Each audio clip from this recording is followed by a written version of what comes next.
This presentation is regarding hydropower use in the United States by Jessica Richards.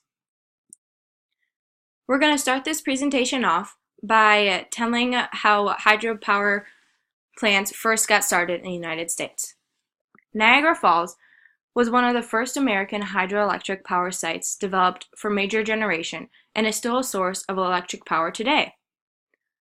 The early hydroelectric plants were direct current stations built to power arc and incandescent lighting during the period from about 1880 to 1895.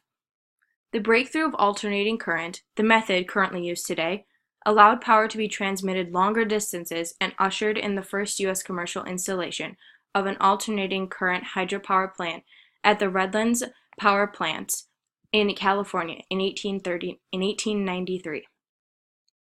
The Redlands Power Plant utilized Peloton water wheels, driven by water taken from a nearby Mill Creek, and a Phase 3 generator, which ensured consistent power delivery.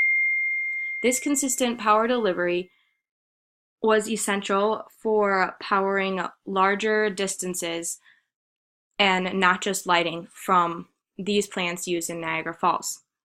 The hydroelectric plant design became fairly well standardized after World War I, with most development in the 1920s and 1930s being related to thermal plants and transmission and distribution. The focus moves to the west. The Bureau of Reclamation became involved in hydropower production because of its commitment to water resource management in the arid West.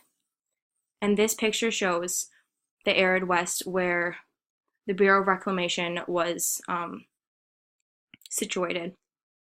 The waterfalls of the reclamation dams make them significant producers of electricity.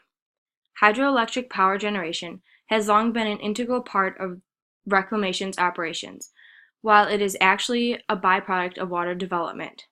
In the early days, newly created projects lacked many modern conveniences, one of these being electrical power. This made it desirable to take the advantage of the potential source in water. Surplus power was sold to existing power distribution systems in the area. Local industries, towns, and farm consumers benefited from the low-cost electricity. Much of the instruction of operating costs of dams and related facilities were paid for by the sale of surplus power, rather than by the water users alone. This proved to be great savings to irrigators struggling to survive in the arid West. The Hoover Dam of 1931. The Hoover Dam is one of the most famous hydroelectric projects in history, and is completed on the border of Nevada and Arizona. The dam, built on the Colorado River, was created for three main purposes: to provide irrigation of water, to control floods, and to supply power. The Hoover Dam generates, on average, about 4 billion kilowatt hours of hydroelectric power each year for use in the states of Nevada, Arizona, and California. This is enough to serve about 1.3 million U.S. people. Theodore Roosevelt's New Deal increases the use of hydropower. After a massive boost from President Roosevelt's New Deal construction programs in 1940, hydropower accounted for a full 40% of electrical generation in the United States, more than tripling the capacity of just 20 years earlier. This made the U.S.'s energy production more sustainable and lessened the U.S.'s carbon footprint.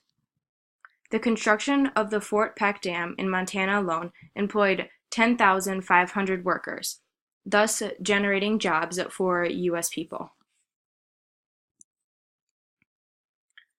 The environmental regulations launched.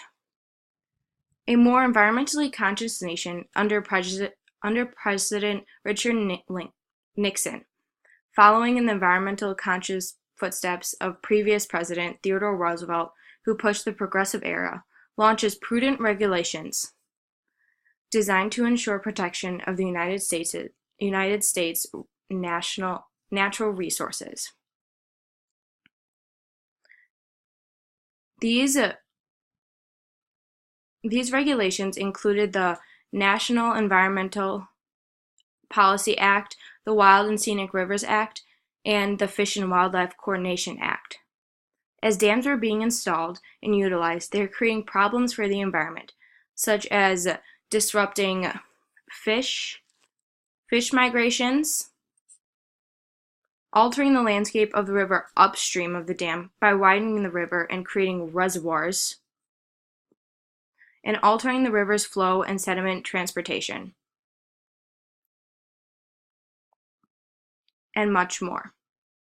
These problems are why President Nixon implemented these acts during his presidency. The economic impact of hydropower in the United States. These plants are playing a significant role in keeping electricity costs affordable for consumers, creating a positive impact on the economy. These hydropower plants gave jobs to U.S. citizens, which also positively impacts the economy.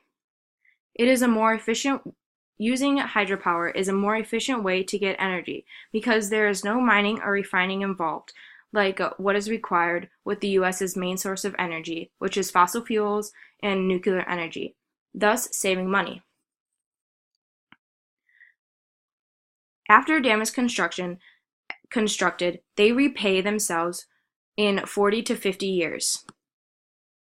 And ultimately, hydropower has a small carbon footprint, saving the U.S. from future damage payments because of the rising carbon and pollutant emissions that other forms of energy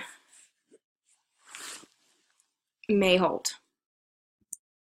And here are my references to conclude the presentation.